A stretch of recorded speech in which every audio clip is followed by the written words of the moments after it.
The notification lit up Marcus Chen's phone at 2:47 a.m. He reached across the nightstand, squinting against the sudden glow that cut through the darkness of his bedroom. Another message, another plea, another life shattered by people who saw vulnerability as opportunity. Please help. My grandmother lost everything to a tech support scam. They're still calling her.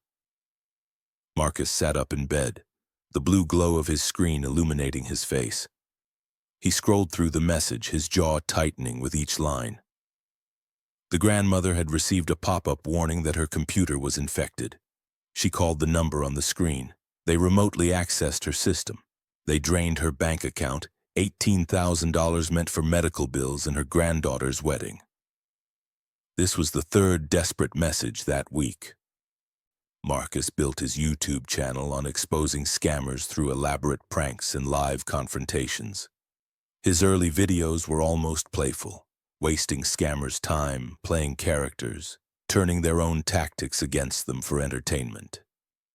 His 2.3 million subscribers loved watching con artists get confused, frustrated, and ultimately exposed.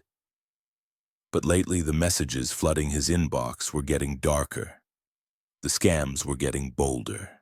And disturbingly, the victims were getting younger. A college student who lost her tuition money. A single father whose investment opportunity wiped out his kids' savings. A retired teacher who believed she was helping a friend and ended up funding organized crime. Marcus typed back quickly. Send me everything, phone numbers, emails, company names. I'll handle it. He pushed himself out of bed and walked to his home office, a converted garage filled with monitors, recording equipment, and whiteboards covered in diagrams of past takedowns. The familiar hum of cooling fans filled the space as his computer stations blinked to life. By sunrise, Marcus had assembled his team. Dev arrived first, carrying 2 energy drinks and a laptop bag that probably violated weight limits. He was Marcus's technical wizard, the kind of person who could trace an IP address in his sleep and break encryption protocols while eating breakfast. Quiet, methodical, and frighteningly good at finding digital breadcrumbs that scammers thought they'd erased. Got your text, Dev said, settling into his usual chair surrounded by 3 monitors. What are we hunting? Something big, Marcus replied, forwarding him the messages. Bigger than usual. Riley showed up 20 minutes later, still in character from an audition. Business professional, complete with a briefcase she'd picked up at a thrift store. She was the team's actress, able to convincingly play any role from a confused elderly woman to a wealthy businessman. Her talent for accents and improvisation had saved more than one sting operation when scammers went off script. Please tell me we're going after those crypto scammers, Riley said, dropping the briefcase and grabbing coffee. My aunt almost fell for one last month. Promised her guaranteed returns and risk-free investment. I caught her right before she transferred $30,000. That's exactly what we're targeting, Marcus confirmed. Jordan was the last to arrive, hauling in equipment cases. He handled the live streaming setup, cameras, audio, graphics, and most importantly, audience engagement. He knew how to keep 2.3 million subscribers hooked during a 4-hour stream, when to cut to different angles, and how to read chat reactions in real time. Chat's going to go wild for this one, Jordan said, already setting up. Crypto scams are trending hard right now. Everyone's either been hit or knows someone who has. Marcus pulled up his main monitor and displayed the research he'd compiled overnight. Meet CryptoSecure Elite.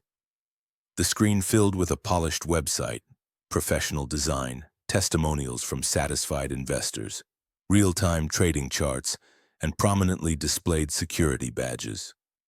It looked completely legitimate. They've stolen over $4 million from victims across the country, Marcus continued. They operate through convincing websites, fake testimonials, and aggressive cold calling. But what makes them particularly dangerous is their new tactic. He clicked to another tab, an Instagram account with 340,000 followers. A live stream was playing showing a well-dressed man in an expensive office, supposedly withdrawing $50,000 in Bitcoin profits while thanking CryptoSecure Elite for changing his life. Before we go deeper into this story, I need to tell you something important. This channel has evolved from exposing scammers for entertainment to actually helping people escape these traps. If you want to stay informed about fraud tactics, learn how to protect yourself and your loved ones, and support investigations that free victims, hit that subscribe button right now. We're building a community that fights back against these systems, and we need you in it. They're live streaming fake success stories, Marcus explained, showing actors pretending to withdraw massive profits, building trust through fabricated transparency. Riley leaned closer to the screen, studying the production quality. That's sophisticated. They're using our playbook. Exactly. Marcus felt a cold anger settling in his chest. They're using our own playbook against us. They're building trust through transparency, except it's all fabricated. Dev's fingers were already flying across his keyboard, pulling up back-end data. Give me 20 minutes.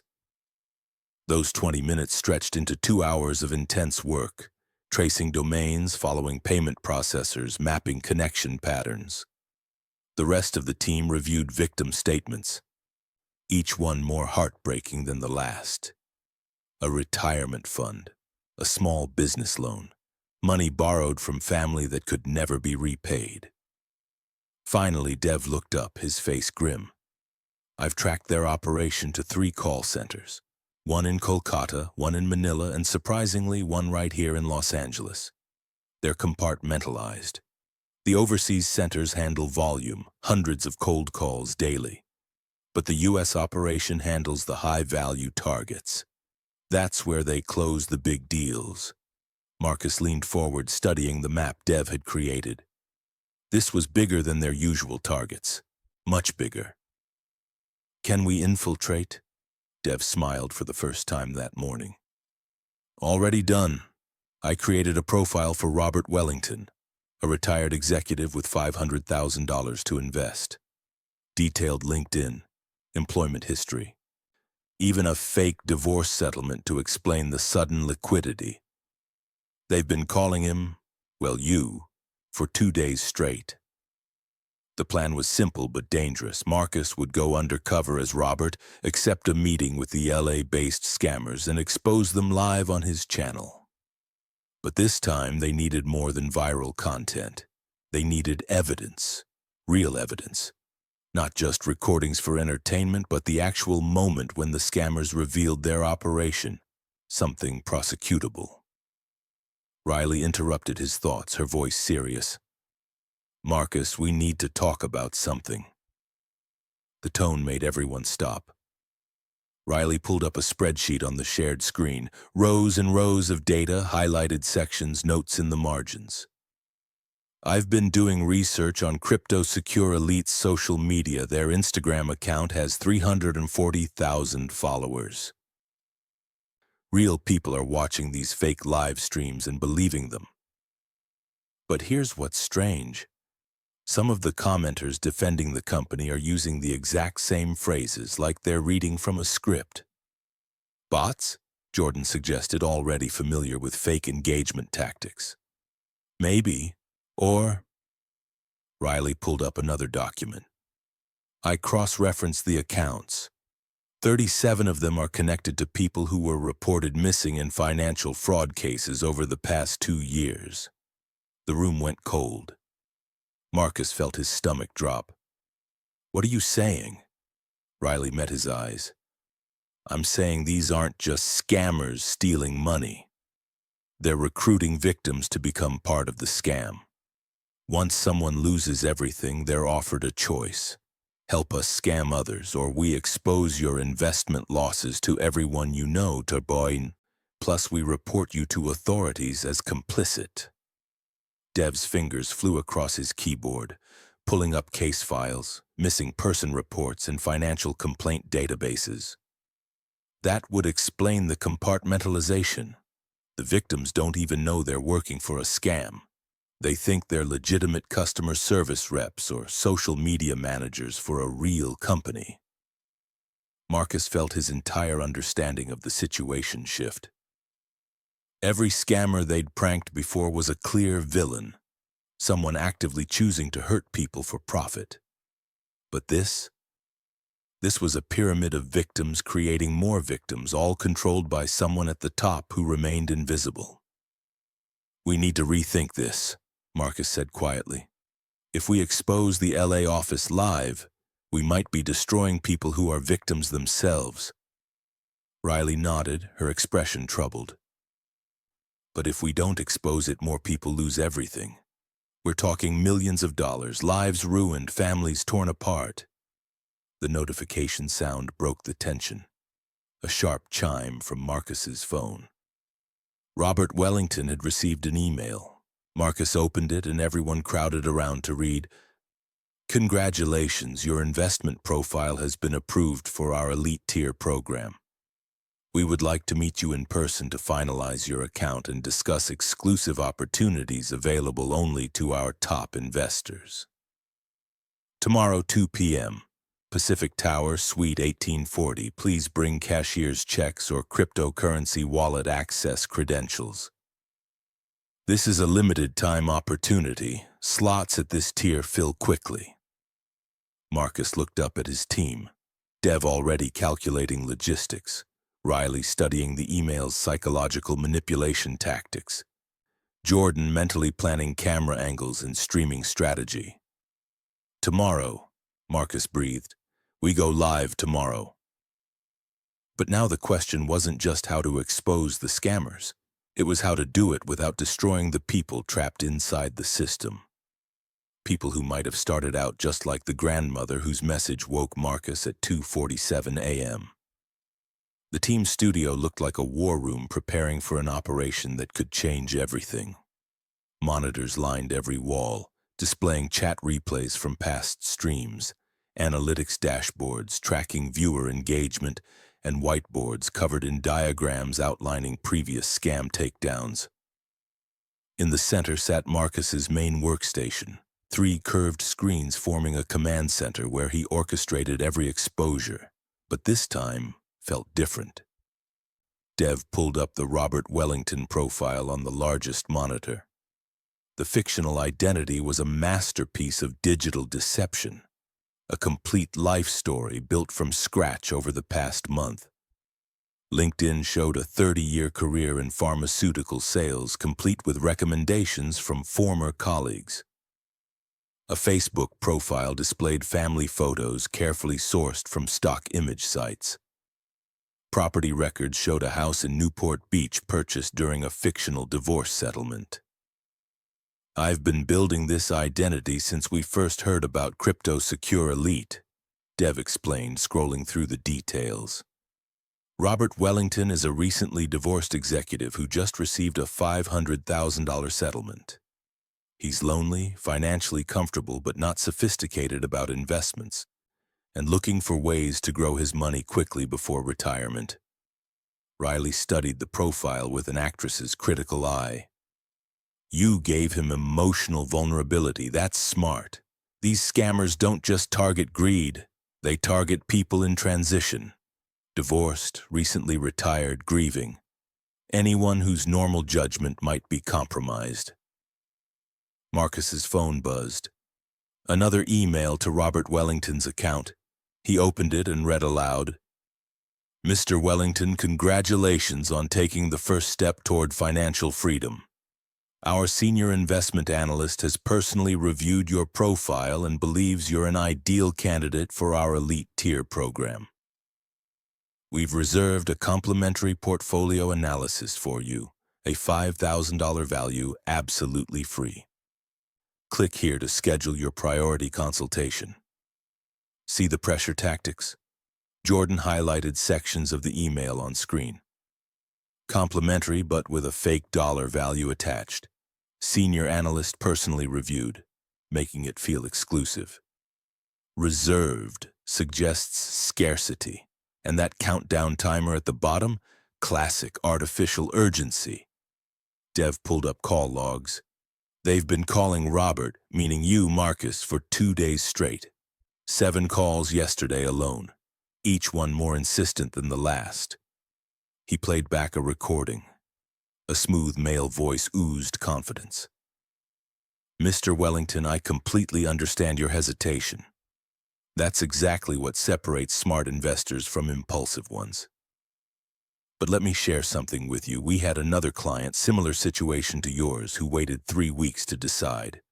By the time he joined, he'd missed a 47% return window. I'd hate to see that happen to you. Fear of missing out, Riley identified immediately. Combined with validation, calling his hesitation smart, then undermining it with a manufactured loss scenario. Marcus leaned back in his chair, studying the psychological architecture of the scam. Every tactic was designed to bypass rational thinking and trigger emotional responses. These weren't crude phishing emails with spelling errors. This was sophisticated social engineering backed by professional-grade production. Show them the live streams, Marcus said. Jordan switched feeds to CryptoSecure Elite's Instagram account. A live session was currently broadcasting, 340,000 followers watching a well-dressed woman in her 30s, sitting in what appeared to be a luxury apartment. Behind her, floor-to-ceiling windows showed a city skyline. On her laptop screen, a trading dashboard displayed green numbers climbing steadily.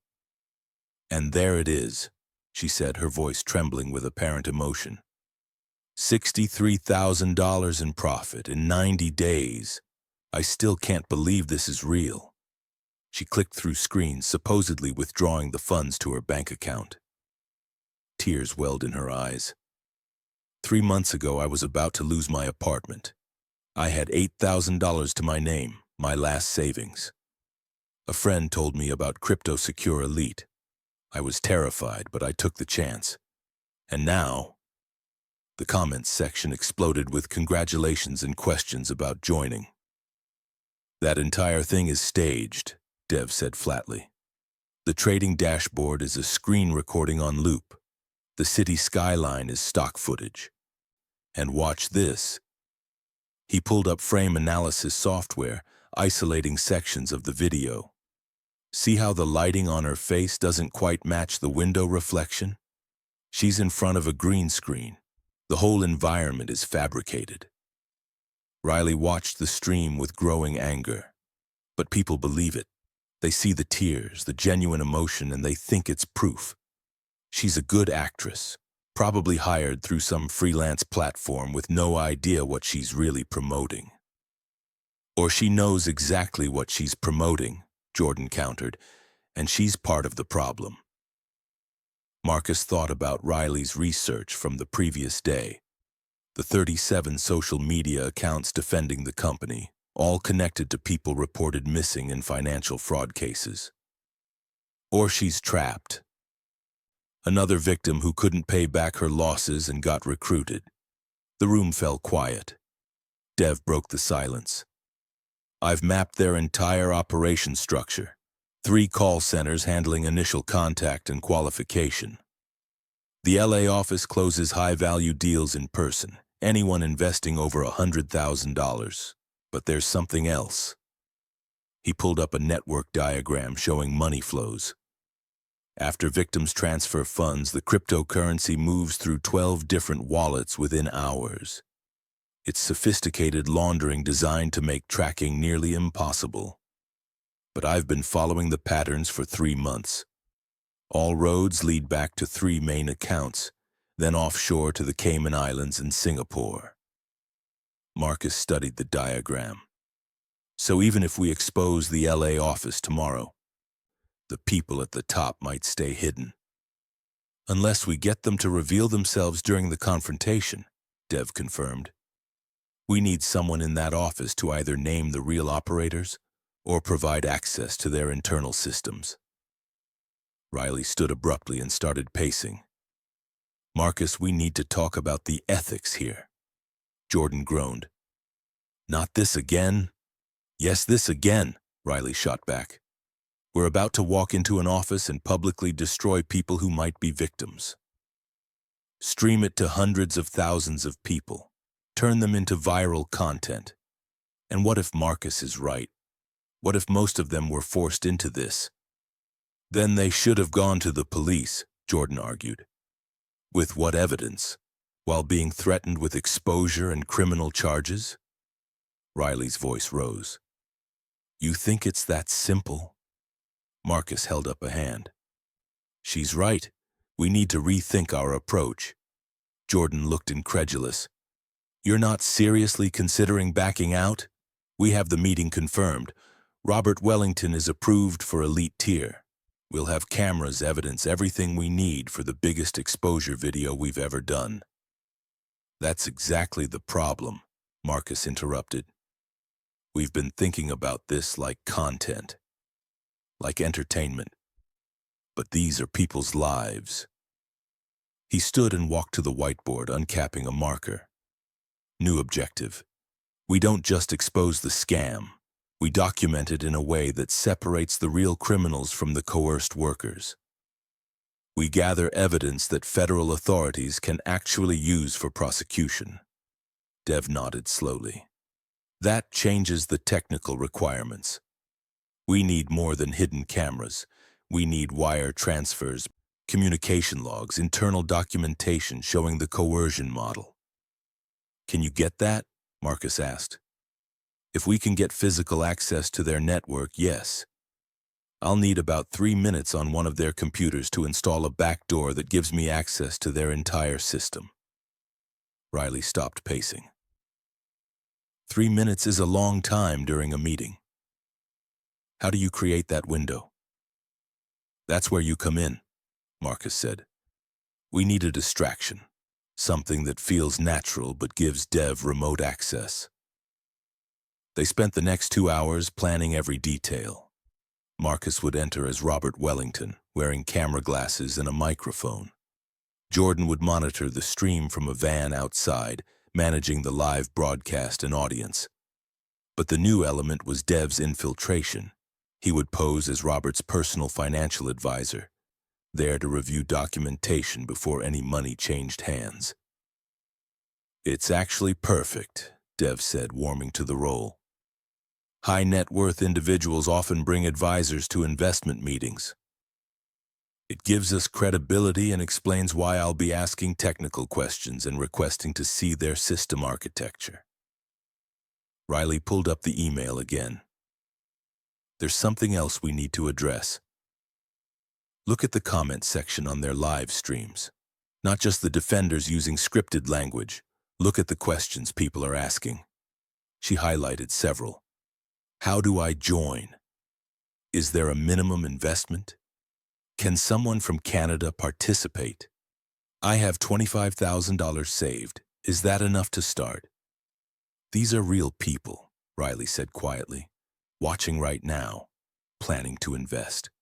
If we wait until our meeting tomorrow at 2 p.m., how many of them will transfer money today? Tonight? Tomorrow morning? The weight of that reality settled over the room. We can't save everyone, Jordan said, though his voice lacked its usual certainty. No, Marcus agreed, but we can save as many as possible. Dev, can you launch a counter-campaign? Flood their comment sections with warnings? Link to legitimate fraud reporting sites? Already on it, Dev said, fingers flying. I've got bot accounts that can post warnings with evidence and red flags. It won't stop everyone, but it might make some people pause and do more research. The notification sound chimed again. Another email to Robert Wellington.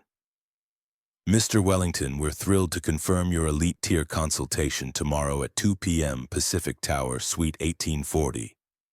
Please bring verification of funds, cashier's checks, or cryptocurrency wallet access credentials.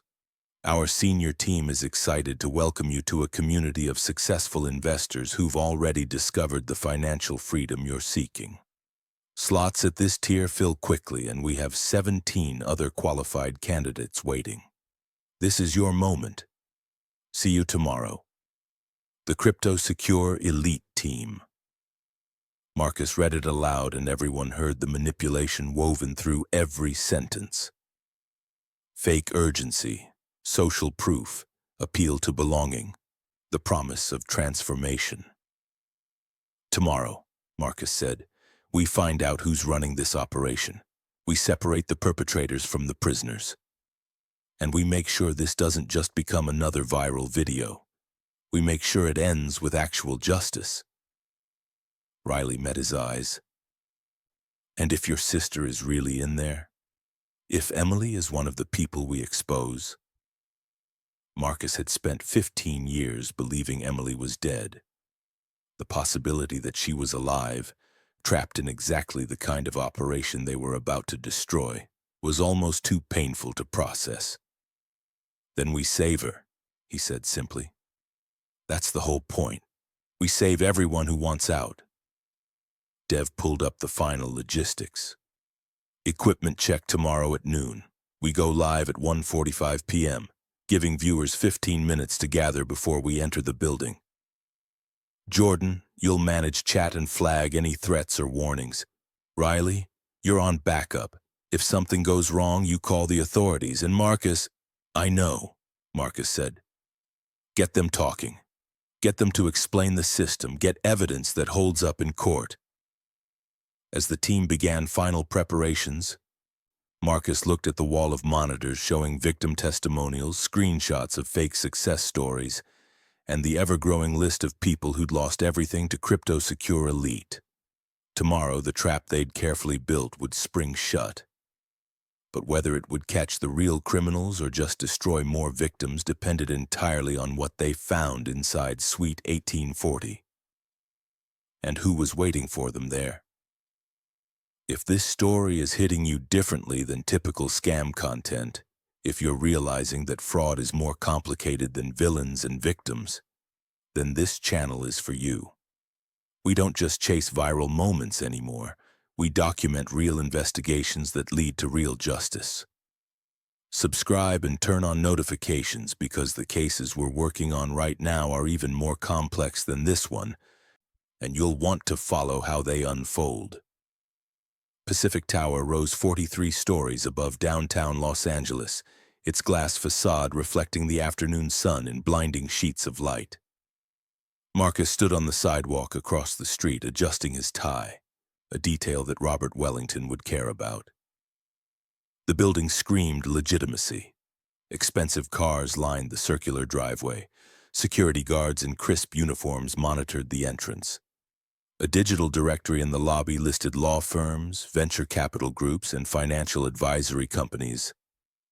Everything about the location was designed to inspire trust. Camera check, Dev's voice crackled through the nearly invisible earpiece tucked deep in Marcus's ear canal. Marcus touched his glasses, designer frames with micro cameras embedded in the hinges, completely undetectable unless someone knew exactly what to look for. Visual confirmed. Audio is clean, Jordan added from the surveillance van parked 2 blocks away. We're going live in 60 seconds. Current viewer count is 72,000 and climbing. Marcus felt his pulse quicken. 72,000 people about to watch him walk into a scam operation that might be staffed entirely by victims. No clear villains. No simple exposure. Just a complicated mess of coercion, desperation, and criminal enterprise. Dev appeared beside him, dressed in an expensive suit that made him look every bit the professional financial advisor. He carried a leather portfolio stuffed with fake documents, investment questionnaires, risk assessment forms, background check authorizations. All props, but convincing ones. Remember, Dev said quietly, I need 3 minutes minimum on one of their computers. Create the opening however you can. And we're live, Jordan announced. Chat is going wild. They know something big is happening. Marcus took a breath and crossed the street with Dev at his side. They entered Pacific Tower's lobby, polished marble floors, modern art installations, a reception desk staffed by professionals who looked like they belonged in a luxury hotel. Everything felt real because it was real. The building was legitimate. The businesses on most floors were legitimate. That was the genius of the scam. Hiding in plain sight among actual companies, borrowing credibility from their surroundings. Marcus approached the security desk. Robert Wellington, an advisor, here for a 2 p.m. appointment with CryptoSecure Elite, Suite 1840. The guard checked his computer and smiled. Of course, Mr. Wellington, you're expected. Elevator bank C, 18th floor, they'll be ready for you. Even the security was real. Even the check-in process felt professional. Every detail reinforced the illusion that CryptoSecure Elite was just another legitimate investment firm in a building full of them. The elevator rose smoothly, digital numbers counting upward. Through his glasses, the hidden camera captured everything. The polished interior, the building directory, the professional atmosphere. In his ear, Dev's voice was calm. 70,000 viewers already waiting. Remember, we need them to explicitly describe the investment process. The 18th floor hallway stretched in both directions, doors marked with company names and suite numbers. Suite 1840 sat at the end, a brass nameplate reading CryptoSecure Elite Investment Group mounted beside double glass doors. Through the glass, Marcus could see a reception area that looked like it had been designed by the same people who did Fortune 500 lobbies. Leather furniture, abstract art, a receptionist behind a sleek desk, trading screens mounted on walls displaying real-time cryptocurrency prices and market data. Here we go, Marcus whispered. He pushed open the door. The receptionist looked up with a practiced smile. She was young, maybe 25, professionally dressed in a way that suggested careful attention to corporate standards. Mr. Wellington? That's me. And this is my financial advisor, David Chen. Dev stepped forward, shaking her hand with confident professionalism. I'll be reviewing documentation before Mr. Wellington commits any funds. A flicker of something crossed the receptionist's face. Concern? Recognition that an advisor complicated their usual pitch? But she recovered immediately. Of course, let me let them know you've arrived. She picked up a phone, spoke quietly, then gestured toward a seating area. They'll be right with you. Can I get you anything? Water? Coffee? Water would be great, Marcus said, studying the office. Every detail was perfect. Too perfect. The trading screens showed real data, but were they actually connected to real trading systems or just display monitors pulling public information? The certificates on the wall proclaimed awards from investment associations. Were they real or printed that morning? In his ear, Jordan's voice. Chat is analyzing everything. Someone just pointed out that one of the certificates has a date from next year. Printing error. Marcus filed that away. Small mistakes, cracks in the facade. A door opened and a woman emerged. Late 20s, professionally dressed in a tailored navy suit carrying a tablet. She smiled warmly and Marcus felt something shift in his chest.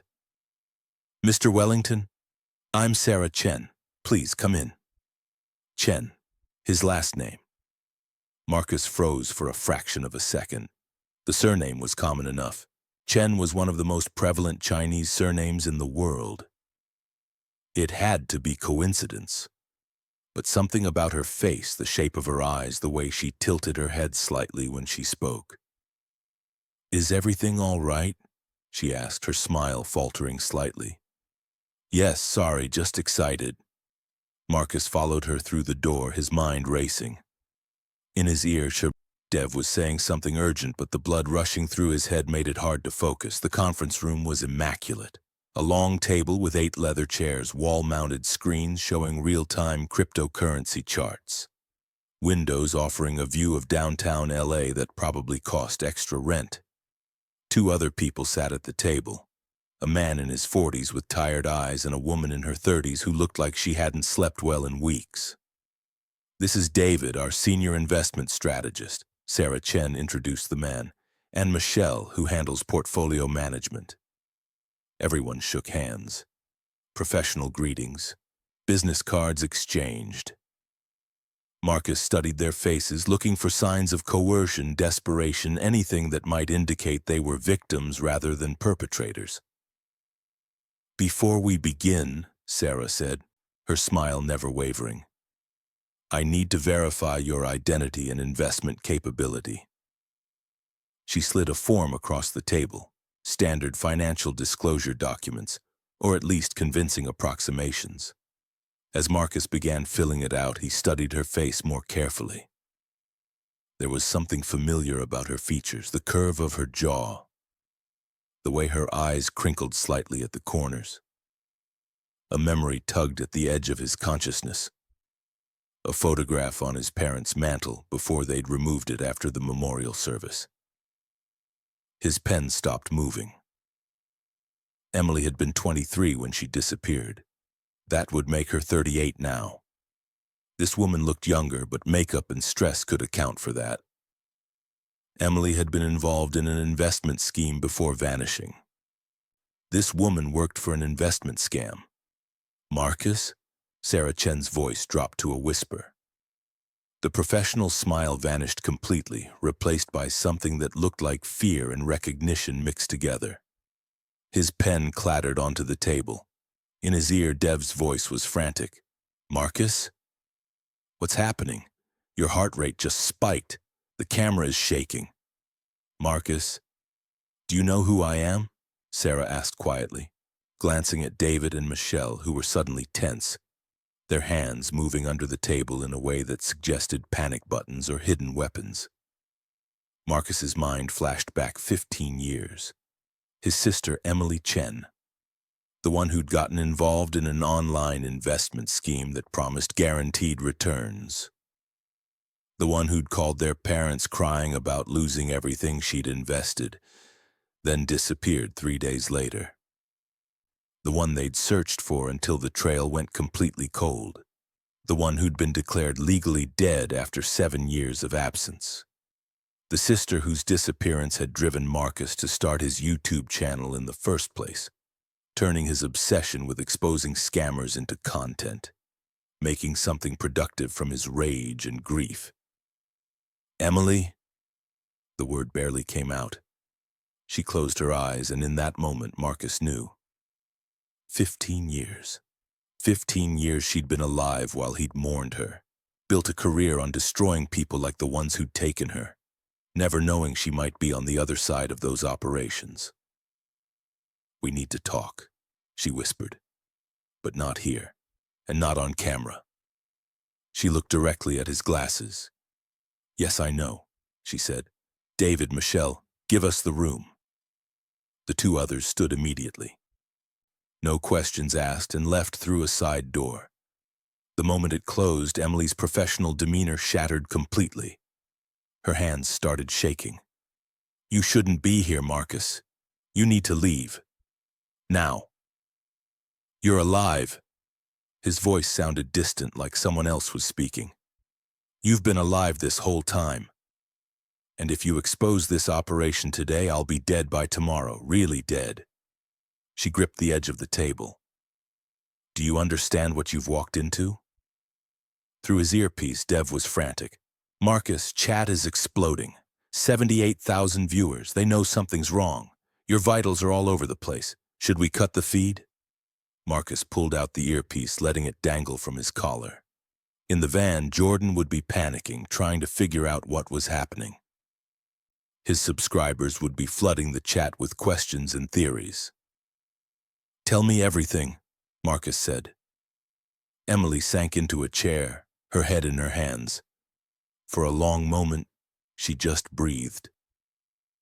Then she looked up, and Marcus saw 15 years of pain written across her face. "The investment scheme I joined when I was 23? It was real at first, a cryptocurrency platform that actually worked. I put in $8,000, everything I had, and watched it grow to $12,000 in 2 months. So I borrowed more, from friends, from mom and dad without telling them.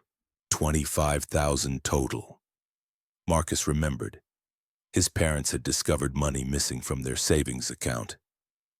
Emily had sworn she'd pay it back within weeks. Then the platform collapsed, Emily continued. The founders disappeared with everyone's money. But 3 days later, I got a message. They said they had records showing I'd helped recruit other investors. They had emails I'd sent to friends encouraging them to join. They said they could make it look like I was part of the scam. Show I'd profited from referral fees.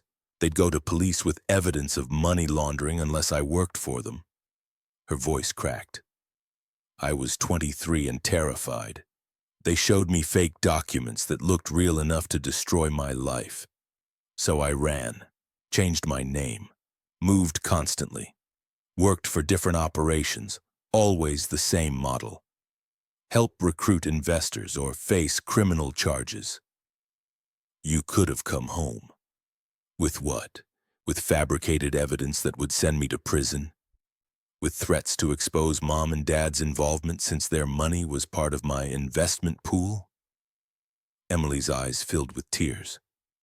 They said they'd destroy the whole family. So I stayed away, kept working. Every time I tried to leave, they pulled me back in with new threats, new operations, new chains. Marcus felt his entire crusade, every video, every exposure, every satisfied moment of watching scammers panic, crumbling into dust. How many others? In this office, in this operation, how many are like you? Most of us. David lost his restaurant to a predatory loan scheme. They recruited him when he couldn't pay back the debt. Michelle's husband tried to leave an operation 3 years ago. He disappeared. She stays to keep their daughter safe. Emily looked up, tears streaming down her face. We're not the villains in your story, Marcus. We're prisoners. The door burst open. A man Marcus didn't recognize strode in. Tall, expensive suit. The kind of confidence that comes from never facing real consequences. He held a phone in his hand, already streaming. Well, this is touching, he said. The crusading YouTuber and his long-lost sister reunited. You know what? I think this makes for great content. He turned his phone to show he was broadcasting live, his own audience watching. Hello, Marcus Chen's followers. I'm James Crawford and I run CryptoSecure Elite. You wanted to expose a scam? Let's talk about the real scam. Vigilante justice that destroys lives without understanding the full story. In his dangling earpiece, Marcus could hear Dev shouting something, but the words were lost under the roaring in his ears as he realized that everything, every plan, every preparation, every assumption, had just been turned completely inside out. Marcus stood frozen as James Crawford continued streaming. His phone camera panning between Marcus and Emily, capturing every moment of the reunion for his own audience. You see, Crawford said into his phone, his voice smooth and practiced. This is what happens when vigilantes play detective. Marcus Chen built his entire career on humiliation and exposure, but he never bothered to understand the people he destroys. He just points his camera and collects his ad revenue. Marcus found his voice. You're holding people hostage. Hostage? Crawford laughed. I'm offering opportunities to people society abandoned. Your sister? She's made over $200,000 working for me over the years. She has an apartment, a car, a life. What did your justice ever offer her? A viral video and a prison sentence? Through the dangling earpiece, Marcus could hear Dev's frantic voice. Marcus, we have 94,000 viewers now across both streams. This is going everywhere. Whatever you do next defines everything. Emily grabbed Marcus's arm, her grip desperate. Please, just walk away, delete the footage, pretend this never happened. Marcus looked at his sister, older, harder, carrying 15 years of survival that had carved deep lines around her eyes. Then at Crawford, who was still streaming, turning Marcus's attempted exposure into his own propaganda piece. then at the camera in his glasses, broadcasting everything to hundreds of thousands of people who trusted him to be their champion against scammers. He needed to understand. He needed Emily to explain exactly what kind of trap she'd been living in for 15 years. "Tell me how this works," Marcus said quietly, pulling out a chair and sitting down. "All of it. How they control you." Crawford's smile widened. "Oh, this is getting good. The big exposer wants a lecture on how the real world works? Fine, let me educate you." But Emily spoke first, her voice hollow. "It started the way I told you. The investment scheme collapsed. They had fabricated evidence showing I'd recruited others, profited from referral fees, but that was just the beginning." She sat down across from Marcus, her hands shaking. "After I ran, I tried to disappear. Changed my name, moved to Seattle, got a normal job at a coffee shop. Then one day someone came in and sat at the counter. He knew my real name. He knew about Mom and Dad. He said if I didn't start working for a customer acquisition team, they'd send everything to the FBI. My old investment records, fake bank transfers showing I'd laundered money, even forged emails between me and the original scammers." "Coercion," Dev's voice said through the earpiece, and Marcus realized his team was listening to everything, recording every word. "I didn't understand what customer acquisition meant at first," Emily continued. "They put me in a call center, gave me scripts, told me I was helping people invest in cryptocurrency. It took 3 months before I realized every single investment was going into wallets controlled by the operation. None of it was real." Crawford leaned against the wall, still streaming, clearly enjoying the narrative. "And when she tried to quit, we reminded her that she was now complicit in wire fraud. Every call she made, every investor she brought in, all documented, all traceable. She could either keep working or face federal charges." Marcus felt sick. "You turned victims into perpetrators." "We gave them choices," Crawford corrected. "They could face legal consequences for their initial losses and associations, or they could work with us and actually make money. Most chose to survive. Your sister chose to survive." Emily's voice was barely a whisper. "Every time I tried to leave, they added more evidence to my file, more calls I'd made, more investors I'd recruited, more money that had passed through accounts connected to me. The debt kept growing. Not just money, the criminal liability kept growing. After a few years, I was so deep that going to authorities meant guaranteed prison time." "How many others?" Marcus asked. "In this office alone?" Emily glanced at the door where David and Michelle had exited. "David lost his restaurant to a predatory loan scheme 5 years ago. They recruited him when the bankruptcy left him desperate. Told him he'd be doing business development for a legitimate investment firm. By the time he realized it was fraud, they had recorded evidence of him soliciting investments. He has a teenage daughter. He stays to protect her," Crawford added, clearly proud of his system. "Michelle's situation is even more interesting. Her husband worked for us 3 years ago. Tried to go to the FBI. We made him disappear. Not literally, of course. We just relocated him to one of our overseas operations and cut off all contact. Michelle receives proof-of-life videos monthly. As long as she meets her quotas, he stays safe." The casual way Crawford described it, like discussing employee retention strategies, made Marcus's stomach turn. "You're describing human trafficking," Marcus said. "I'm describing employment with consequences," Crawford countered. "Everyone here made choices, bad investments, questionable associations, desperate decisions. I simply offered them a way to pay off their debts and avoid legal problems. If they choose to stay, that's on them." Emily's face hardened. "We don't choose. That's the entire point.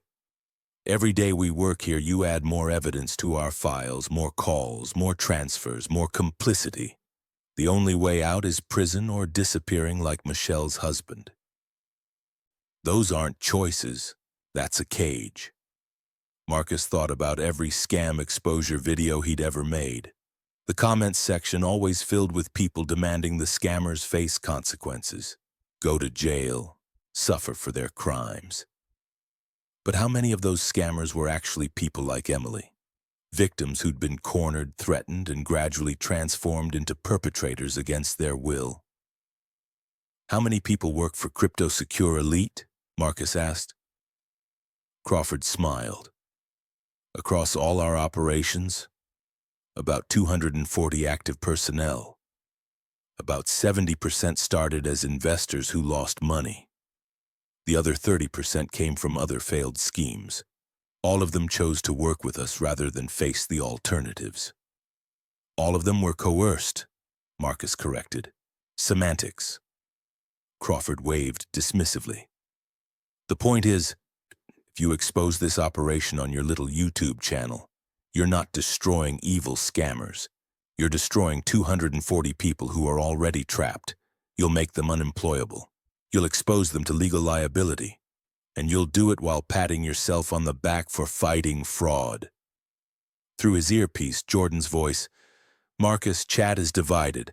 Half want you to expose everything. Half are saying these people need protection, not prosecution. Riley's crying. Dev wants to know what the plan is. Marcus looked at Emily. What do you want me to do? She closed her eyes. I want to disappear again. I want to never have been found. I want the last 15 years to not have happened. But they did happen, Marcus said gently. And hiding doesn't stop this. It just means Crawford keeps recruiting more victims.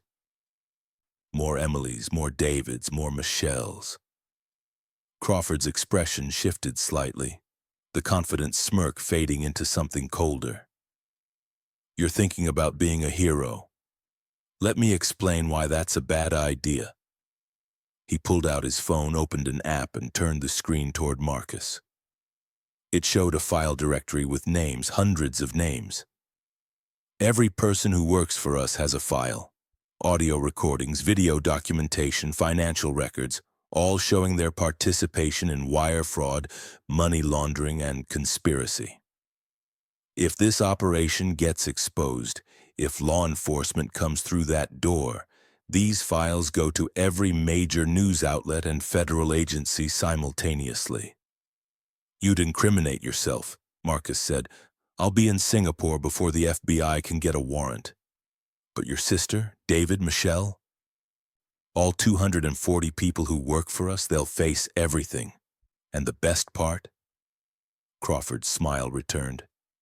You'll be the one who exposed them, your videos, your streams, your evidence, all used to prosecute people who were already victims. How's that for justice? Marcus felt the trap closing. Crawford had built a perfect system. Turn victims into perpetrators, make them complicit in crimes, then use that complicity as leverage to keep them trapped. And anyone who tried to expose the operation would end up harming the very people they were trying to help. There's a third option, Dev's voice said through the earpiece. And Marcus realized his technical wizard had been listening to everything, processing, planning. Marcus reached up and put the earpiece back in properly. Dev, you have something? Remember those 3 months we spent building Robert Wellington's identity? We weren't just creating a profile, we were mapping their entire operation, every transaction, every call, every offshore account. And Marcus? Dev's voice was steady, confident. We weren't the only ones watching. Remember that meeting I mentioned 3 days ago when we uncovered the coercion angle? Marcus felt hope flicker. You went to the FBI? Not just the FBI, SEC, Financial Crimes Enforcement Network, and Interpol. We've been building a case that separates the real perpetrators from the coerced workers. Anyone who cooperates, anyone who testifies about the coercion and provides evidence gets immunity. They become witnesses, not defendants. Crawford's confident expression finally cracked. You're bluffing. Am I? Marcus stood, pulling out his phone. Dev, send the package. Crawford's phone buzzed. He looked down at the screen and the color drained from his face. "What you're looking at," Marcus said, "is 3 months of evidence. Wire transfers showing how victim money flows through shell companies to your personal accounts. Communications between you and overseas operations. Instructions on coercion tactics. And most importantly, documented threats against employees like Emily, David, and Michelle." Crawford's live stream suddenly cut off. Dev had remotely triggered a virus that killed his phone's connection. "We didn't just send it to you," Marcus continued. "In the last 60 seconds, copies went to federal authorities, financial regulators, and every major news outlet in the country. Your face, your name, your operation, all of it documented with your own admission that you use coercion and threats to control employees." Emily stared at Marcus. "What about us? The people like me? The deal we negotiated with the FBI 3 days ago covers anyone who cooperates. You testify about the coercion, you provide evidence, you help identify the real operators at the top. You're a witness, not a criminal. The immunity agreement is already in place." Crawford moved toward the door, but Marcus stepped in front of him. "You can run, but I've also sent your own live stream, where you just admitted to running CryptoSecure Elite and using coercion to every law enforcement agency that's been tracking cryptocurrency fraud. You're not getting to Singapore. You're not getting past the lobby." As if on cue, sirens began echoing from the street below. Emily grabbed Marcus's hand. "You're sure? About the immunity, about protection?" "I'm sure. But you have to cooperate. You have to testify. You have to help us identify everyone who's trapped like you so we can separate them from the people who built this system." Crawford lunged for a laptop on the conference table, probably trying to delete files or trigger some kind of failsafe. But Dev's voice came through the earpiece. "Already locked out. I got into their network when Marcus first arrived. Everything's backed up to federal servers. He can't delete anything." The sirens grew louder. Footsteps pounded in the hallway outside. Emily started crying, not from fear this time, but from something that looked like relief mixed with terror. "What happens now?" "Now," Marcus said, "we tell the truth, all of it. The way you were trapped, the way David was recruited, the way Michelle is being controlled. We expose the system, not just the people caught in it."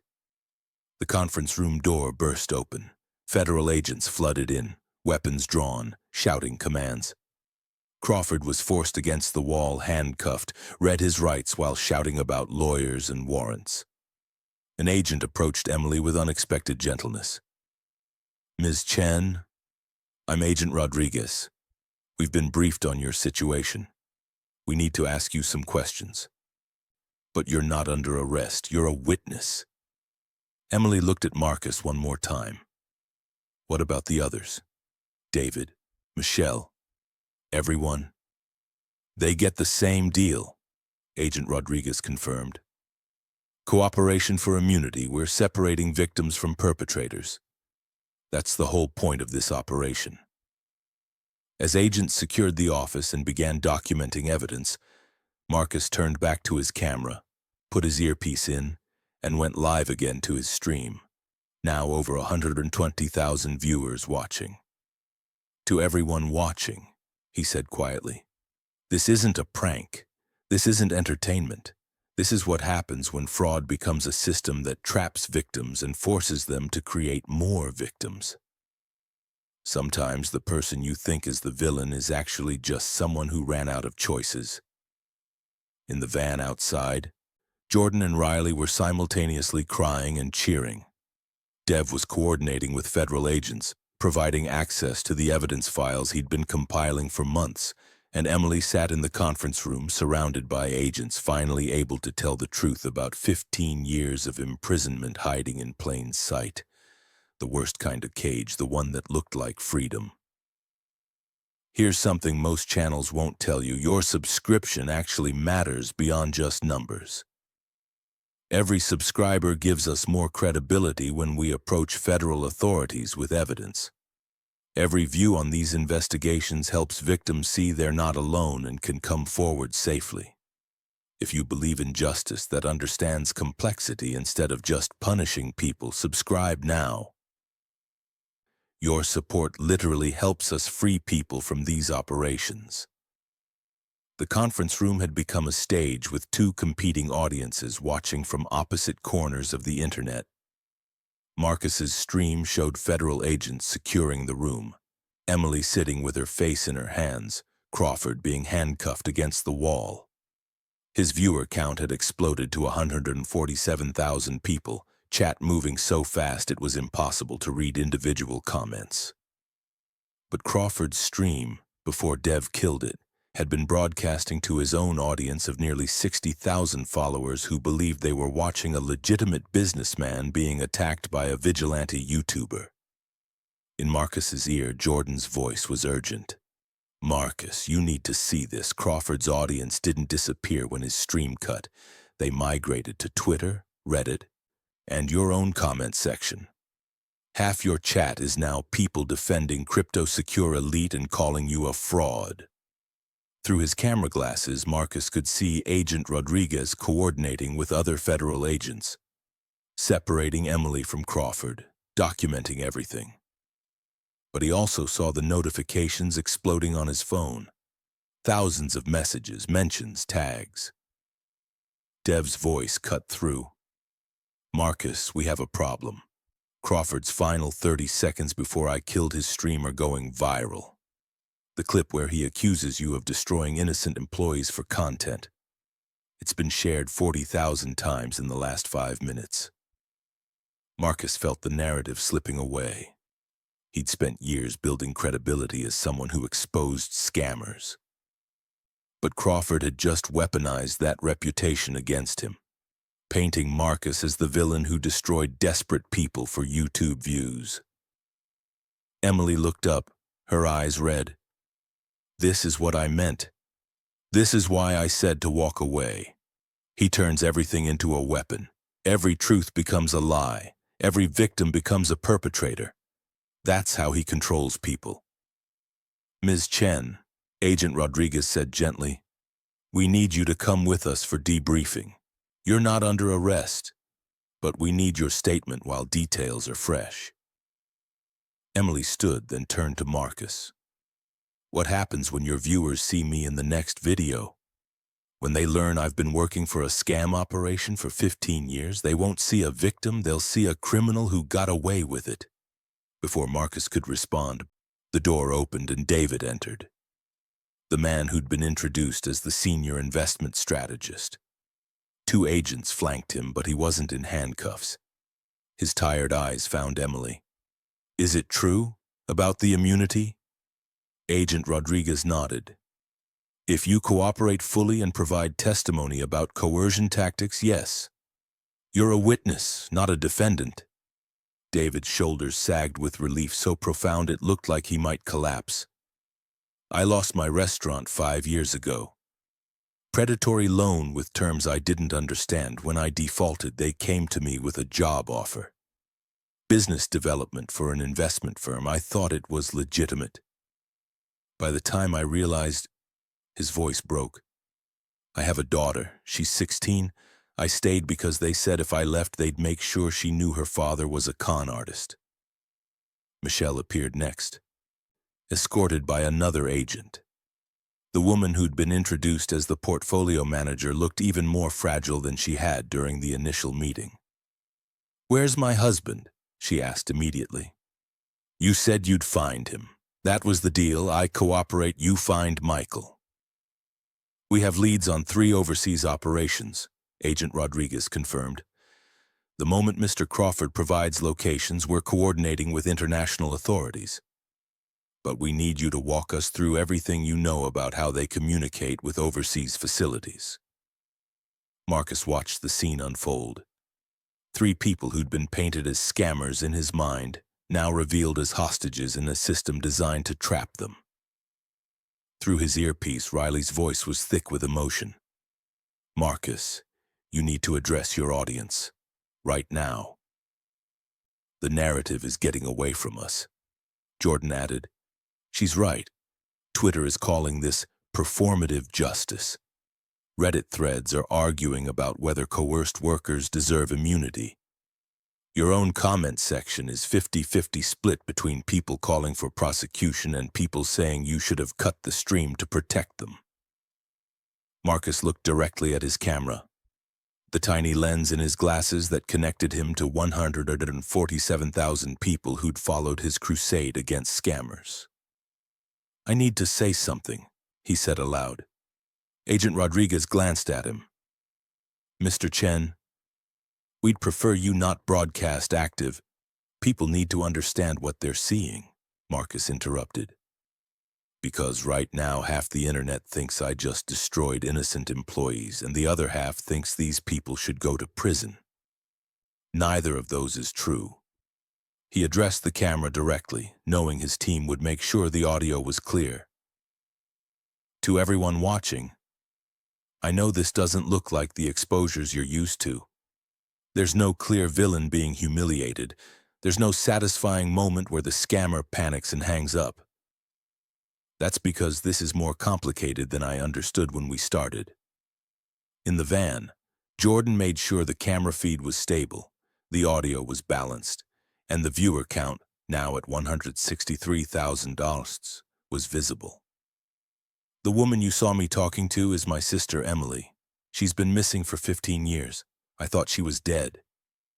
But she was alive, trapped in a system that turned her from victim into perpetrator by threatening her with fabricated evidence and criminal prosecution. Marcus gestured to where David and Michelle stood with agents. These people, all of them, started as victims. Investment losses, predatory loans, desperate circumstances. Then they were recruited with threats and coercion. Every day they worked here, more evidence was compiled against them. Every call they made, every investor they brought in, added to their criminal liability. The only way out was prison or disappearing. Through his earpiece, Dev provided real-time analytics. Sentiment is shifting. The split is now 60-40 in favor of immunity, but there's still massive debate. Crawford, still handcuffed but apparently unwilling to stay silent, spoke up from where agents had placed him against the wall. Tell them the truth, Marcus. Tell them your sister made $200,000 over 15 years. Tell them she had an apartment, a car, a life, all funded by scamming people just like your grandmother who lost her medical money. Emily flinched as if she'd been struck. Marcus turned to face Crawford directly. You're right. She did make money. Because you designed a system where the only alternative to participating was homelessness or prison. You gave people an impossible choice and called it employment. I gave them opportunity. You gave them a cage that looked like freedom, Marcus shot back. And you're still trying to control the narrative even now because that's all you know how to do. Control, manipulate, turn truth into weaponized confusion. Agent Rodriguez intervened. Mr. Crawford, you have the right to remain silent. I strongly suggest you exercise it. But Crawford wasn't done. Even handcuffed, even surrounded by federal agents, he still believed he could win through manipulation. You want to be the hero, Marcus? Fine. But explain to your viewers why these people deserve immunity when they knowingly scammed thousands of victims. Explain why your sister gets to walk free after 15 years of fraud. The comment section exploded again. Jordan was feeding the analytics through to Dev, who was monitoring sentiment in real time. Marcus took a breath. This was the moment that would define not just this stream, but potentially his entire channel's future purpose. Here's what people need to understand about coercion, Marcus said, speaking to the camera and the 170,000 viewers now watching. It's not the same as making a bad choice.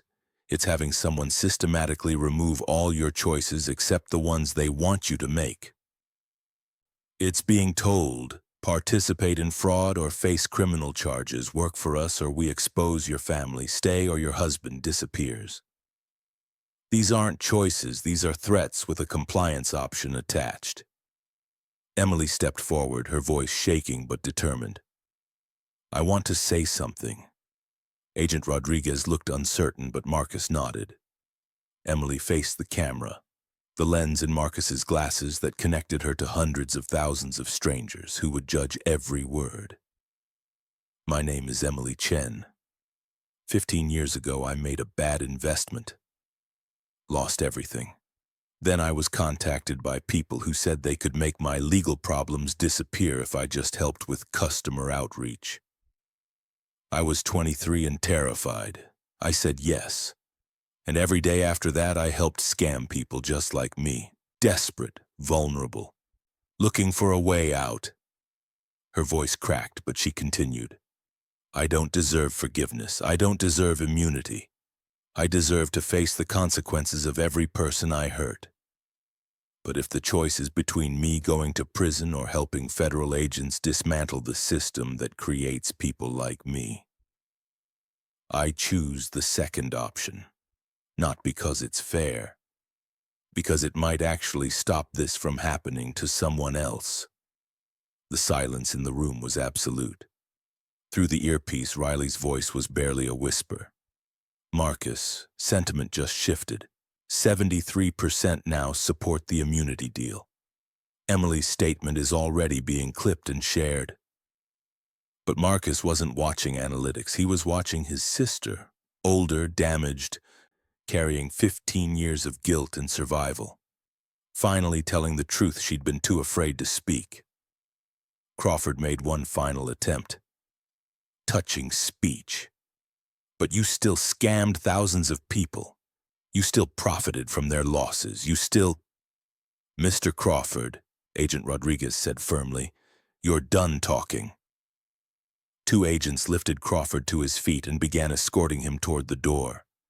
As they passed Marcus, Crawford leaned in close enough to whisper, You think you won, but my lawyers will have me out in 72 hours. My files are backed up in places your computer wizard will never find. And every person in this room who cooperates? I have associates who will make sure they regret it. Dev's voice in Marcus's ear. Got it. He just made terroristic threats on camera. Federal prosecutors are going to love that. As Crawford was removed from the room, the reality of what they'd just documented began to sink in. Not a simple scam exposure. Not a viral moment of justice, but something messier. A system that turned victims into perpetrators, a confrontation that revealed how complicated fraud really was, and a resolution that would satisfy no one completely. Marcus looked at Emily, at David, at Michelle, three people whose lives had just been broadcast to hundreds of thousands of viewers, their worst moments and most desperate choices now public record. I'm sorry, Marcus said quietly, for exposing you, for making this public, for... Don't, Emily interrupted. If you hadn't, I'd still be trapped. We'd all still be trapped. Maybe public exposure and judgment is the price of freedom. Maybe that's fair. Agent Rodriguez began coordinating the next steps, transporting everyone to federal facilities for formal statements, securing the office as a crime scene, collecting evidence that would take months to process. But Marcus kept streaming, his camera capturing everything because his viewers deserved to see the truth in all its uncomfortable complexity. To everyone watching, Marcus said, this is what fighting fraud really looks like. It's not pranks. It's not watching scammers panic and hang up. It's understanding systems that trap people and finding ways to dismantle those systems without just creating more victims. Sometimes justice is messy. Sometimes the people you're trying to save don't look like heroes. And sometimes doing the right thing means accepting that not everyone will agree it was right. Through his earpiece, Jordan's voice, Marcus, we're at 185,000 viewers. This is officially the biggest stream we've ever done. But Marcus wasn't thinking about viewer counts anymore. He was thinking about the grandmother who'd lost $18,000 to a tech support scam. The message that had started all of this. And the hundreds of people like Emily who'd been forced to make those calls, steal that money, ruin those lives. The system that created both victims and perpetrators needed to be destroyed. But destroying it meant accepting that some people would fall in the gap between justice and mercy, between accountability and compassion. As federal agents continued their work and his sister gave her statement and Crawford was taken into custody, Marcus kept streaming, documenting everything, accepting that his audience would be divided, knowing that sometimes truth didn't come with satisfying conclusions. Just uncomfortable necessities wrapped in moral complexity and broadcast to a world that wanted simple answers to complicated questions. The conference room had transformed into a crime scene command center within minutes. Federal agents moved with practiced efficiency, photographing documents, imaging computer hard drives, cataloging evidence. Marcus stood against the wall, still streaming, his camera capturing the methodical process of dismantling a criminal enterprise. Agent Rodriguez coordinated multiple teams through a radio headset, her voice calm but urgent. Forensic accounting is en route. We need every computer in this office isolated and preserved. Nothing gets deleted, nothing gets shut down improperly. I want full chain of custody documentation. Through Marcus's earpiece, Dev's voice was electric with controlled excitement. Marcus, they're about to discover what we've really been doing for 3 months. The Robert Wellington operation wasn't just bait. It was the largest digital forensics investigation your team has ever conducted. Marcus caught Emily's attention across the room. She was sitting with another agent, giving her preliminary statement, but her eyes kept finding him with a mixture of hope and fear. 15 years of running, and now her freedom depended on whether the evidence Dev compiled could separate victims from perpetrators. A new agent entered, older, wearing a suit that suggested senior management. Agent Rodriguez immediately approached him. Special Agent in charge Morrison, the scene is secured. Morrison surveyed the room with sharp eyes that missed nothing. Where's the technical analyst who's been feeding us intelligence for the past 3 months? Dev's voice in Marcus's ear. That's my cue, I'm coming up. 2 minutes later, Dev entered the conference room carrying 3 laptops and a portable hard drive array. He looked nothing like the casual tech wizard Marcus knew. He'd transformed into someone who clearly belonged in a federal investigation. David Chen. Dev introduced himself to Morrison using his real name for the first time in Marcus's hearing. I'm the analyst who's been building the evidence package. Morrison shook his hand. Your initial report 3 days ago changed the entire scope of this investigation. The coercion angle wasn't on our radar until you provided documentation. Walk me through what you've compiled. Dev opened one of the laptops and connected to a large monitor that agents had set up. The screen filled with a network diagram that looked like a spider web. Hundreds of connections, nodes, and pathways. For the past 3 months, while building the Robert Wellington identity, I've been conducting parallel financial forensics. Every call CryptoSecure Elite made to Robert was traced. Every email was analyzed for metadata. Every link they sent led to servers I monitored. He clicked, and the diagram expanded to show transaction flows. More importantly, I tracked where victim money actually went. CryptoSecure Elite claims they're an investment platform.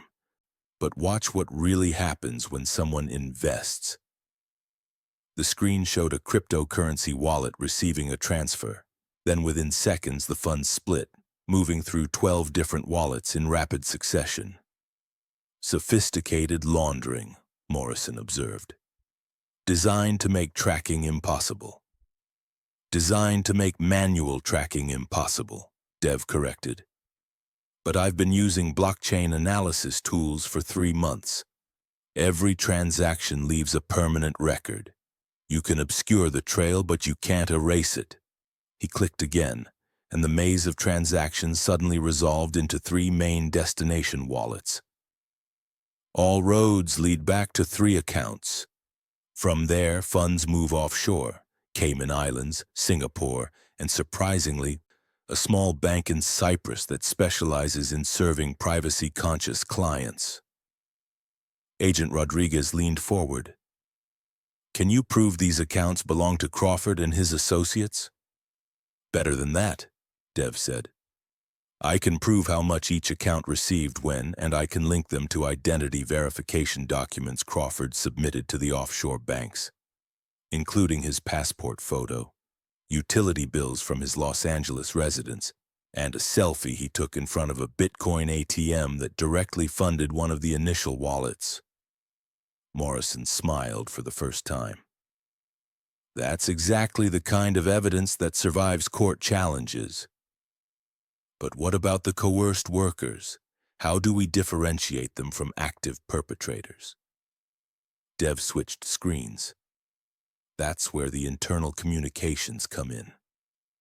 When Marcus entered this office as Robert Wellington, I installed a back door into their network.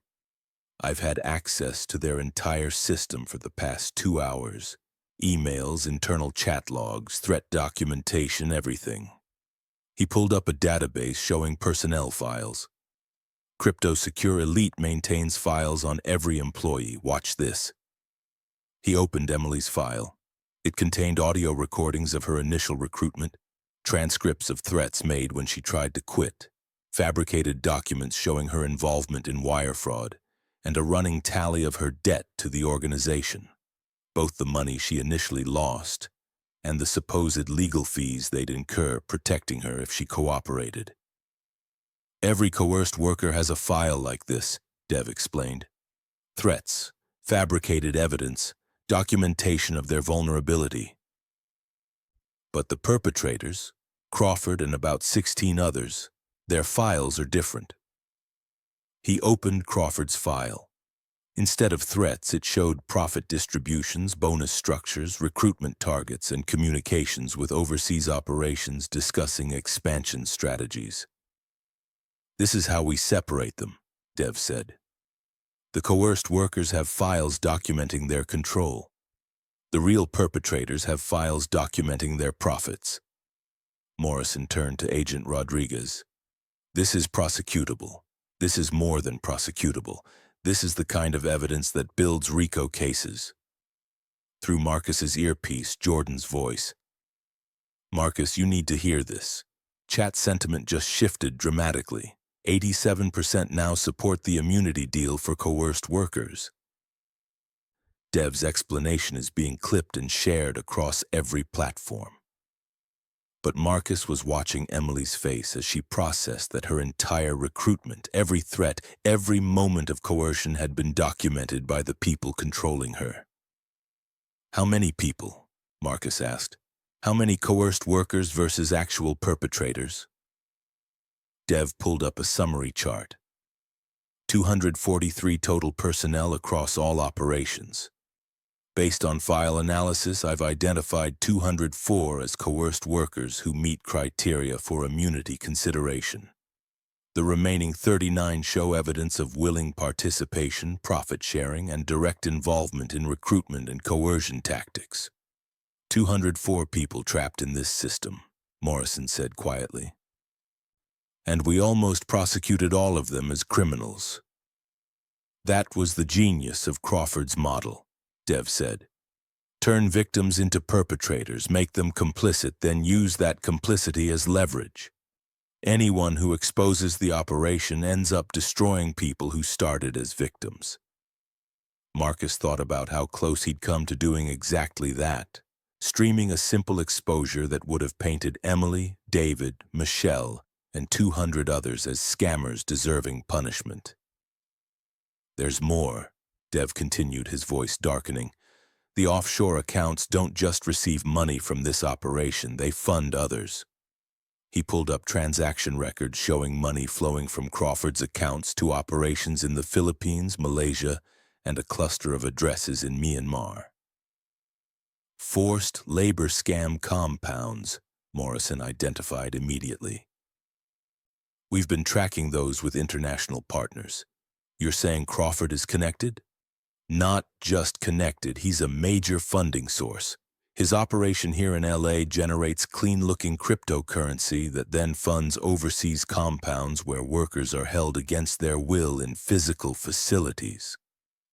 Emily stood abruptly from where she'd been giving her statement. I didn't know. I swear I didn't know the money was going to... Ms. Chen, Agent Rodriguez said gently, your file shows you were compartmentalized. You handled client acquisition for the LA office. You had no access to offshore operations or knowledge of downstream funding. That's documented. But Emily looked devastated. I knew I was scamming people. I knew I was hurting them. But I didn't know it was funding. She couldn't finish the sentence. Marcus moved to his sister, pulling her into an embrace while his camera continued streaming everything. In his ear, Riley's voice was thick with tears. Marcus, the chat is seeing this. They understand. They're seeing Emily as a victim now, not a perpetrator. Morrison addressed the room, his voice carrying authority. Everyone in this office who was coerced, you're being offered immunity in exchange for full cooperation and testimony.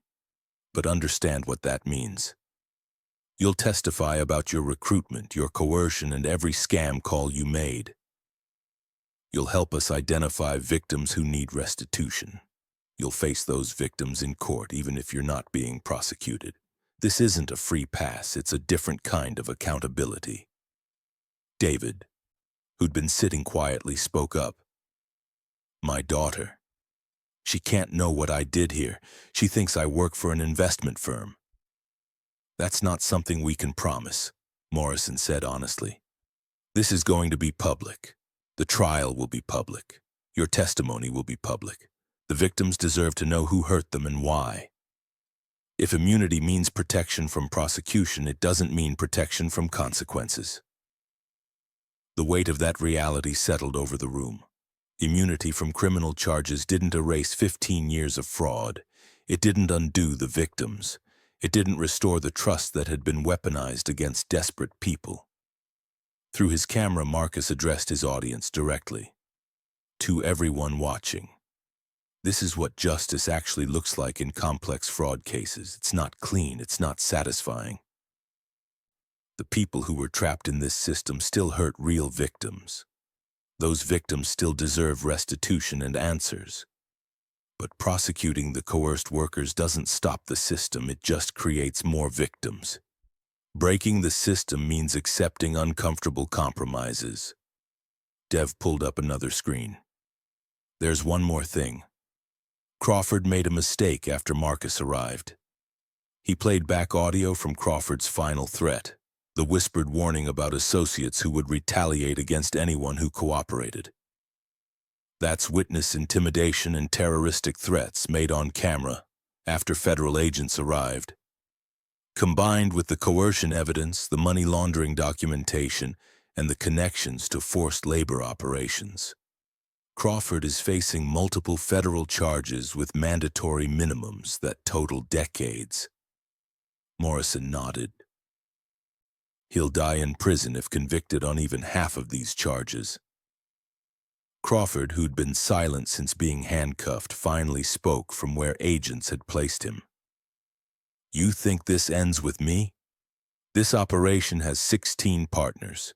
You got one office in Los Angeles.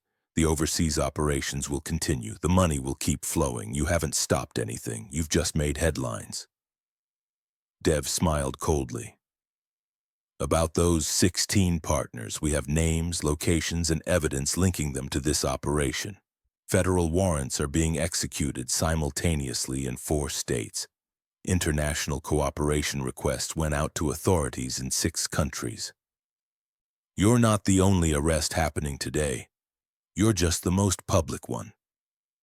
Crawford's expression finally cracked, the confident manipulator realizing he'd underestimated the scope of the investigation arrayed against him. Agent Rodriguez checked her phone. Confirmed. Chicago office just arrested 2 associates. Miami has 3 in custody. International arrests are pending cooperation from foreign authorities. Through Marcus's earpiece, Jordan's voice was awestruck. Marcus, do you understand what you just documented? This isn't a scam exposure video anymore. This is a federal takedown of an international fraud network, broadcast live to 220,000 viewers. But Marcus was watching Emily, David, Michelle, and the other office workers. People whose lives had just been irrevocably changed, whose secrets were now public, whose choices over the next months would determine whether they rebuilt their lives or remained defined by their worst moments. The file that changes everything, Marcus said quietly, looking at the evidence Dev had compiled over 3 months. Not just evidence for prosecution. Evidence that shows the difference between victims and perpetrators. Evidence that gives people like my sister a chance at something other than prison. Morrison approached Marcus directly. Mr. Chen, your stream has documented this entire operation. We'll need copies of everything for evidence, but I also want you to know your investigation, your technical analysts' work, and your willingness to cooperate with federal authorities instead of just chasing views. That's what made this possible. Not many people would have stopped to question whether the scammers were actually victims. Marcus thought about the grandmother whose message had started this 3 days ago. About the thousands of victims who'd lost money to CryptoSecure Elite. About his sister who'd been missing for 15 years. About the uncomfortable truth that justice in fraud cases often meant choosing between punishing victims or stopping systems. I almost didn't, Marcus admitted. I almost just walked in here, exposed everyone, and called it justice. If my team hadn't found the coercion evidence, I would have destroyed 200 people who were already trapped. But you didn't, Morrison said. You chose differently, remember that? As federal agents continued processing the crime scene, as Emily began the long process of testifying, as Crawford was transported to federal detention, Marcus kept streaming, knowing his viewers were watching justice unfold in all its messy, complicated, unsatisfying reality. Sometimes the file that changes everything isn't just evidence of crimes. It's evidence of why those crimes happened, and whether people deserve punishment or protection. The answer, Marcus was learning, was often both. 2 months later, Marcus sat in a federal courtroom watching his sister testify. The room was packed. Journalists, victims, family members of coerced workers, and several of Marcus's subscribers who'd traveled across the country to witness the trial in person. Emily sat in the witness box, her hands folded tightly in her lap, facing the prosecutor who was walking her through 15 years of coercion, fraud, and survival. Ms. Capolaro, Chen, the prosecutor said gently, can you describe what happened when you tried to leave the operation in 2018? Emily's voice was steady, but Marcus could see the effort it took. I told my supervisor I was quitting, that I couldn't keep calling people and lying to them. He showed me a file, recordings of every call I'd made over the previous 3 years, transcripts of emails I'd sent recruiting investors, bank records showing money that had passed through accounts linked to my name. He said if I left, all of it would go to the FBI with a statement that I was a willing participant. And did you believe that threat? Yes. Because by that point it was true. I had made those calls. I had recruited those people. The evidence was real, even if the context was coercion. Marcus had watched Emily prepare for this testimony over the past 8 weeks. Countless hours with federal prosecutors, victim advocates, and therapists helping her process 15 years of trauma while preparing to face the people she'd hurt. The trial of James Crawford and his 16 associates had been the most high-profile fraud case in years. The evidence Dev compiled, transaction records, coercion files, communications with overseas forced labor operations, had built an overwhelming prosecution. But the victims deserved to understand who had hurt them and why. Across the courtroom, Marcus could see some of those victims. An elderly man who'd lost his retirement savings. A woman in her 30s who'd borrowed against her house to invest. A couple who'd liquidated their small business to put everything into CryptoSecure Elite's fake platform. All of them listening to Emily explain how she'd been both victim and perpetrator. The defense attorney stood for cross-examination. Ms. Chen, you've testified that you were coerced, but you also made over $200,000 working for this operation over 15 years, correct? Yes. You had an apartment, a car, you went to restaurants, took vacations. That doesn't sound like someone being held against their will. Emily looked directly at the jury. I was in a cage that looked like freedom. Every dollar I made came from hurting people like me. Desperate, vulnerable, hoping for a way out. And every dollar tied me deeper into criminal liability. The apartment and the car weren't freedom. They were evidence that I'd profited from fraud. More chains, just prettier ones. The defense attorney tried several more angles, but Emily had been prepared. She acknowledged every harm she'd caused while explaining the coercion that had transformed her from victim to perpetrator. When Emily finally stepped down from the witness box, she didn't look at Marcus. She walked directly to the victim section of the courtroom and sat down among the people she'd helped defraud. The gesture was noticed. Whispers rippled through the courtroom.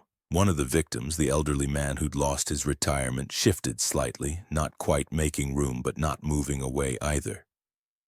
During the lunch recess, Marcus found Emily outside the courthouse.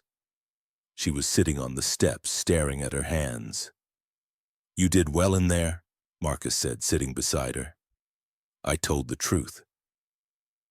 That's not the same as doing well. She looked up at him. Did you see their faces, the victims? They hate me, and they should. Some of them understand. Understanding doesn't erase harm, Marcus. I spent 15 years stealing from people. Coercion explains why. It doesn't erase what I did. Marcus thought about the evolution of his YouTube channel over the past 2 months. The CryptoSecure Elite exposure stream had been viewed over 12 million times. But the response had been nothing like his previous scam exposure videos. His comment section had become a forum for discussion about victim-perpetrator dynamics, coercive control, and the complexities of fraud justice. Thousands of people had shared their own stories, some as victims of scams, others as people who'd been forced to participate in fraud schemes. I've been thinking about what the channel should be, Marcus said. It started as entertainment, pranking scammers, making them panic, watching them hang up. My subscribers love the schadenfreude, but that doesn't actually help anyone. Emily looked at him. So what does it become? Education, advocacy, helping people understand systems of fraud, not just individual scammers. Connecting victims with resources, working with people trapped in coercive operations to find safe ways out. That's not as entertaining. No, Marcus admitted. We lost about 300,000 subscribers after the CryptoSecure stream. People wanted simple villains and satisfying takedowns. They didn't want moral complexity. But we gained 500,000 new ones. People who want to understand fraud as a system. People who've been scammed and want to prevent others from experiencing the same. People who work in fraud prevention and victim advocacy who see the channel as a tool for public education. Emily smiled slightly, the first genuine smile Marcus had seen from her since the reunion in Suite 1840. You're becoming a responsible content creator. The algorithm is going to hate you. Probably. But Dev is already working with 3 other fraud victims who say they're trapped in similar operations. Riley is developing educational content about coercion tactics. Jordan is coordinating with victim advocacy organizations. The channel is becoming something that might actually matter. A journalist approached, recognizing Marcus from the courtroom. "Mr. Chen, can I ask about your sister's testimony?" Marcus stood, placing himself between the journalist and Emily. "My sister is a cooperating witness who's fulfilling the terms of her immunity agreement. She's testified truthfully about her recruitment coercion and the harm she caused. If you want a statement, talk to her attorney." The journalist backed off, but others had noticed. Within minutes, a small crowd had gathered.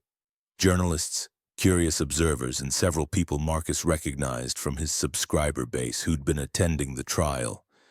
One of them, a woman in her 50s, approached Emily directly. "You called me 2 years ago. Told me about an investment opportunity that couldn't lose. I gave you $15,000, my daughter's college fund." Emily stood facing her. "I remember. You asked if it was safe. I told you it was guaranteed. I lied to you because I was terrified of what would happen if I didn't meet my quota. That explanation doesn't fix what I took from you, but I'm sorry." The woman studied Emily's face for a long moment. "The restitution fund is giving me back about 60%. The rest is gone because Crawford already moved it offshore." "I know. I testified about the offshore accounts I knew about. I'm cooperating with international recovery efforts, but some of it will never be recovered. My daughter had to take out loans. She's graduating with debt because of what you did." "Yes." The woman's eyes filled with tears. "I watched your testimony. I heard about the threats, the fabricated evidence, the coercion. And I still hate you for what you took from us. But I also understand you were trapped." "Both things are true," Emily nodded. "Both things are true. And I'll spend the rest of my life trying to make whatever amends I can, knowing they'll never be enough." The woman walked away without another word, but something in the interaction felt important. Not forgiveness, but acknowledgement. The messy reality that people could be both victims and perpetrators, that understanding context didn't erase harm, that justice often meant accepting uncomfortable truths. Over the following weeks, the trial continued. Crawford and his 16 associates were convicted on multiple counts: wire fraud, money laundering, conspiracy, witness intimidation, and connections to forced labor operations overseas. Crawford received a sentence of 42 years in federal prison. He would die incarcerated.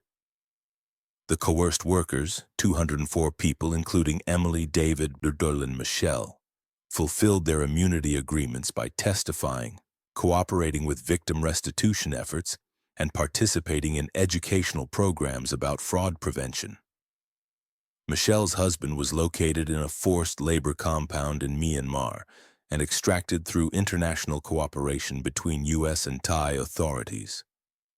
David's daughter learned about her father's involvement through news coverage, and David spent months in family therapy rebuilding trust.